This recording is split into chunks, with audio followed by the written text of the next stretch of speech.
በስመ አብ ወወልድ ወመንፈስ ቅዱስ አሐዱ አምላክ አሜን።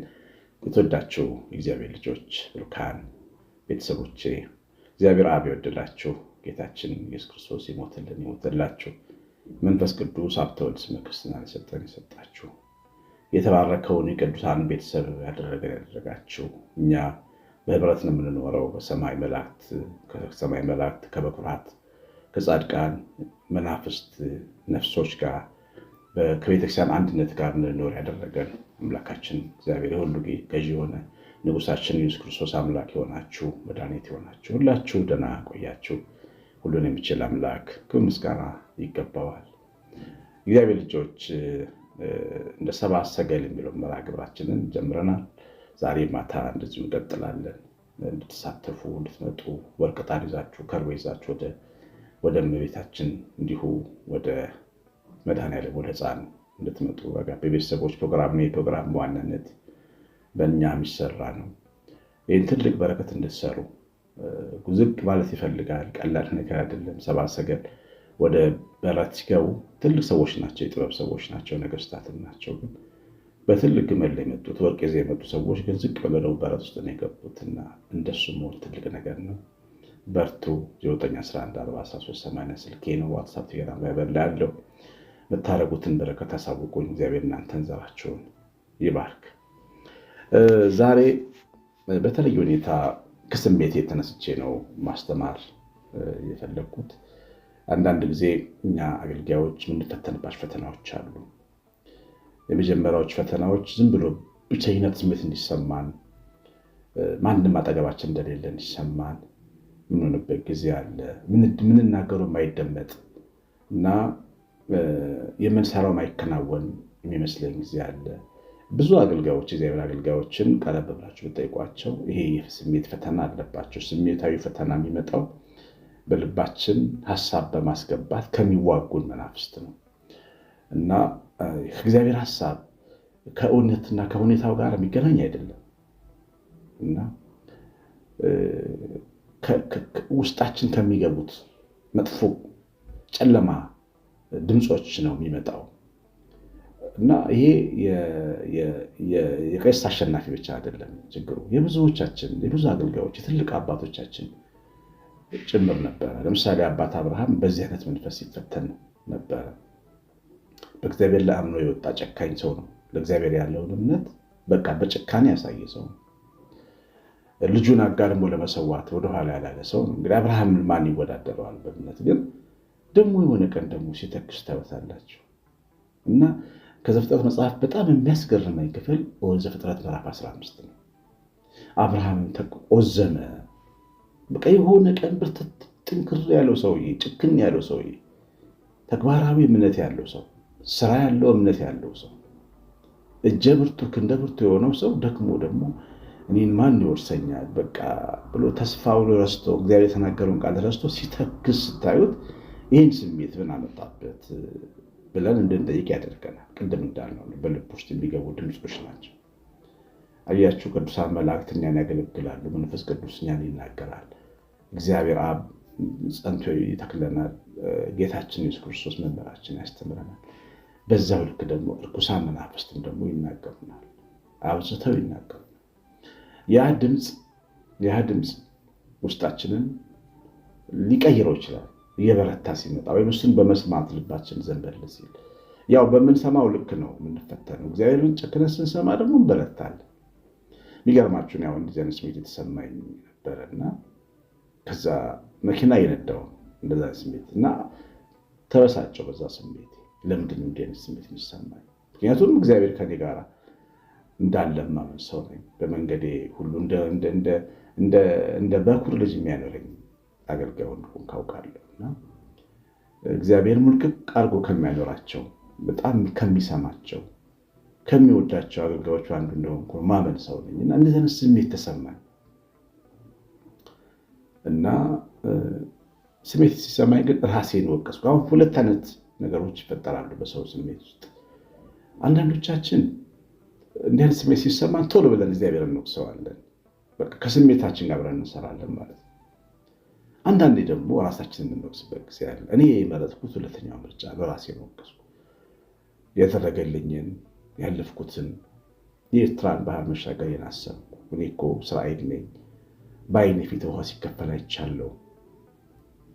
በቃዴስ በርኔ ድንጋይ ውሃ ሲያመነጭ አይቻለሁ። በሱር በረሃ ላይ ምንጭ ሲንፎለፎልልኝ አይቻለሁ። በኢያሪኮ ግንብ ፊት ድንጋይ ሲናድልኝ ያየው ሰው ልጁ ነኝ። ለምንድን እንደዚህ ስሜት የሚሰማኝ ብዬ ራሴን ወቀስኩ። ከዛ ደግሞ ለመጸለይ ሞከርኩ። መቼም ቤተሰቦች ስለሆናችሁ ሳልጠብቃችሁ ነገራችሁ እና ለመጸለይ ሞከርኩ እና ጌታ ሆይ እባክህ እርዳኝ፣ አጠንክረኝ ብዬ ጸለይኩና ማምን የሚያቅታችሁ ነገር ልንገራችሁ። እንዳልኳችሁ መኪና እየነዳሁ ነው እና አጠገቤ አንድ ትንሽ መኪና መጣች እና ቆመች።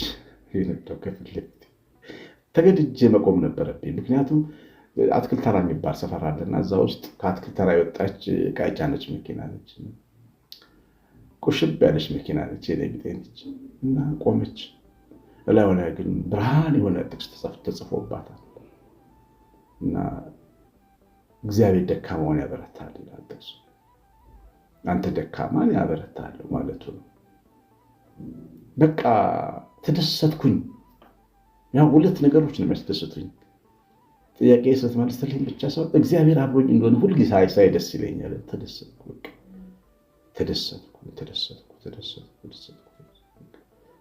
ከዛ ጥያቄዎች አሉኝ እና በጥያቄዎቼ ላይ አስገራሚ መልሶችን በስልክ በምናምን ይመጣና ይነገረኝ ጀመር እና ማን ይመስለዋል አሁን ይሄንን አምላክ? እግዚአብሔር ልጆች፣ እኔ ማለት እናንተ ማለት ነው። ስሜታችን አንድ አይነት ነው። ልባችን አንድ አይነት ነው። መንፈሳችን አንድ አይነት ነው።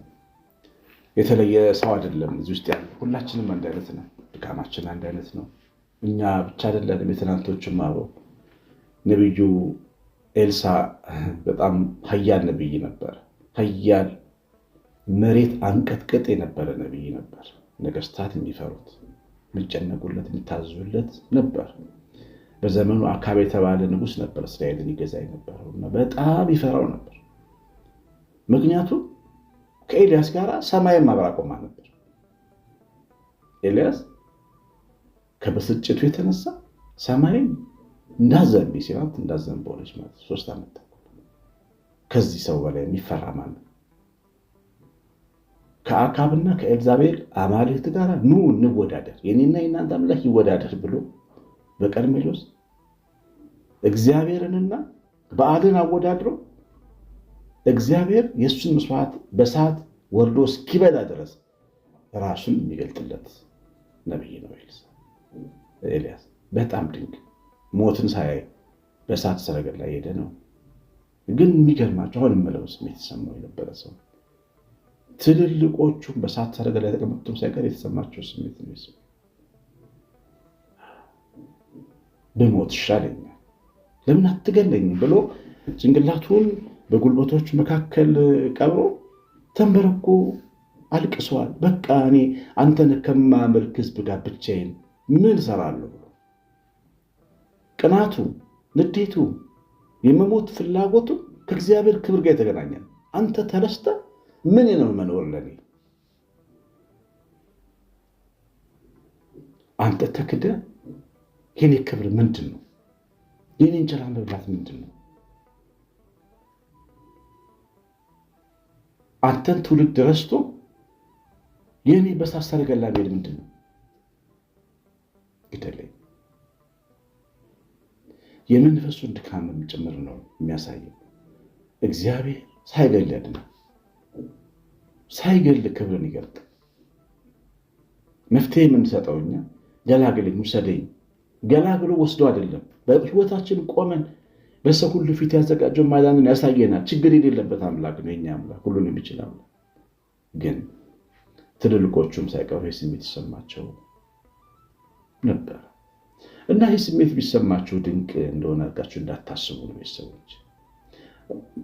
ስሜቱን ያን ወደ በረከት መቀየር፣ ወደ በረከት መለወጥ ያስፈልጋል። አያችሁ፣ ለምሳሌ ለምንድን ነው እንደዚህ የሚሰማኝ ብሎ ከራስ ጋር መወቃቀስ ያስፈልጋል። እግዚአብሔር ላይ አለመነሳት፣ ስሜት አጀንዳ ሲሰጠን ያንን ይዘን አለመጮህ፣ ከእግዚአብሔር ጋር አለመጋጨት። አያችሁ፣ አይመለከተውም እሱ። እኔ ሞቅ ሲለኝ፣ እኔ ቀዝቀዝ ሲለኝ፣ እኔ ደመና ስሆን፣ እኔ ፀሐያማ ስሆን ከእግዚአብሔር ጋር ምን ያገናኘው? ምንም እኮ ያገናኝ። የእኔ እንቅስቃሴ ነው። እኔ ጥላ ቢወድቅብኝ ከፀሐይ ፊት ዞር ስላልኩ ነው። ፀሐይ ፈካ ብታደርገኝ፣ ብርሃን ቢወድቅብኝ ፀሐይ ፊት ስለቆምኩ። እኔ ስትንቀሳቀሱ በመጡ ጉዳዮች ላይ እግዚአብሔር ለምን ይወቀሳል? እና አንዳንዴ በስሜታችን ውስጥ የሚፈጠሩ ነገሮች ከእግዚአብሔር ጋር እንዲያላትሙን ጠላት ሊጠቀምባቸው ይሞክራል፣ ግን አይደለም። በአጠቃላይ ግን እግዚአብሔር በጣም ቅርብ አምላክ፣ የስሜታችንም የመንፈሳችንም አምላክ ነውና በዘካርያስ ትንቢት የተጻፈውን አንድ መልካም ቃል ላንብብላችሁ። ትንቢተ ዘካርያስ ምዕራፍ 10 ቁጥር 12 በአምላካቸው በእግዚአብሔር አበረታቸዋለሁ፣ በስሙም ይመካሉ። እግዚአብሔር መበርቻ የሆነ አምላክ ነው። እግዚአብሔር ኃይልም ጭምር ነው። ቻርጅ የምናደርግበት ኃይል፣ አቅም የምናገኝበት ኃይል ነው። ደካማ ሰው አቅም የሚያገኝበት ኃይል የሌለው ሰው ምንኛ ረዳኸው ይሌለ ደካማው ሰው ኃይል የሚያገኝበት፣ ብቸኛው ሰው ሙሉ የሚሆንበት፣ የተጠማው በበረሃ ውሃ የሚጠጣበት አምላክ። የአምላካችን ስም የሚያበረታ ነው። እንዲህ አይነት ስም ቢሰማችሁ ይሄን አትርሱ። የአምላካችሁ ስም የሚያበረታ ነው። እግዚአብሔር መገኘት ታጋሽ ነው። ታጋሽ መገኘት ነው ያለው። አያችሁ፣ ስሜታችንን ድካማችንንም የሚያውቅ የካህናት አለቃ ነው ያለን ሰማይ። ይገርመኛል። በጎኑ ችንካር አለ አሁን ድረስ። እኔና የናንተ ጌታ እጆቹ ላይ ችንካር አለ። ይህ ስሜት ነው። ይህ ስሜት ነው። ስሜት ነው። ቶማስ ያን ችንካር በነካ ጊዜ ነው ብሎ ጮኸ። ስሜታችን ይገባዋል። ቁስላችን፣ መወጋታችን፣ ህመማችን ይገባዋል። እጃችሁ የተወጋባችሁ፣ ስራችሁ የተበላሸባችሁ፣ ጎናችሁ፣ ትዳራችሁ የተወጋባችሁ፣ ልባችሁ በወረግ የተወጋባችሁ፣ በጠላትም በስሜትም በውስጥ መረበሽ ውጊያ የተወጋችሁ ለብዙዎቻችን ህመም ምትክ ነው። ያችንጋ ይሰማዋል። የኛ ደካ ይመልስልናል፣ ይረዳናል። እንደ ሀሳባችን አይጨክንም፣ እንደ ልባችንም በእኛ ላይ ያበራል። እኛም ጠጋ ስንለው ለሱ ወይ ጌታ ወይ አምላኬ ብለን ነው የምንጮህ። እንደ ቶማስ ተገርመን ነው የምንጮህ። መልካምነቱ አሳፍሮን ነው የምንጮህ። እናፍራለን። እግዚአብሔር መልካምነት ያሳፍራል። ትክክል ነኝ እንኳን ብንል እናፍራለን። በፊት እጅግ ንጹህ መልካምነት ነው እግዚአብሔር ያለው። ከኛ ከደፈረሰ ፍላጎት መሻት ከሚገለባበት ስሜታችን ጋር ፈጽሞ የማይሄድ መልካምነት ነው ያለው። ስለዚህ ያ መልካምነት ጥልቅ መልካምነት ስለሆነ ጌታዬ አምላኬ ያለን እየጮህን የምናመልከው የምንከተለው ነው የሚያደርግ እና ምን እንደገባችሁ አላውቅም። እኔም ይህን ትምህርት ከዘጋሁ በኋላ ተመልሼ በዚህ ንግግር ውስጥ እግዚአብሔር እንደተናገረ እሰማለሁ፣ አዳምጣለሁ። ጻፉልኝ እስኪ ምን ተማራችሁ? ምን ገባችሁ? ምን ተረዳችሁ? እግዚአብሔር ቸርነት ውስጥ ምን አያችሁ? እጅግ ውብ በሆኑ አምላካችሁ ውበት ውስጥ ምን አያችሁ? ሽቶ በሚሸተው አምላካችሁ መዓዛ ውስጥ የሚሸተታችሁ በደጉ በለስላሳው አምላካችሁ ለስላሴ ውስጥ ምን ገባችሁ? እስኪ ንገሩ፣ ጻፉልኝ እስኪ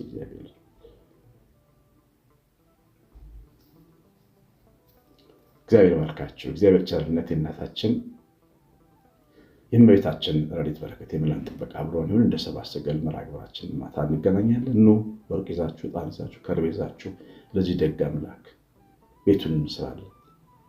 እግዚአብሔር ቤት ነው የሚሰራውና ኑ እግዚአብሔር ባርካችሁ። ቀሲስ አሸናፊ ነኝ። ሰላም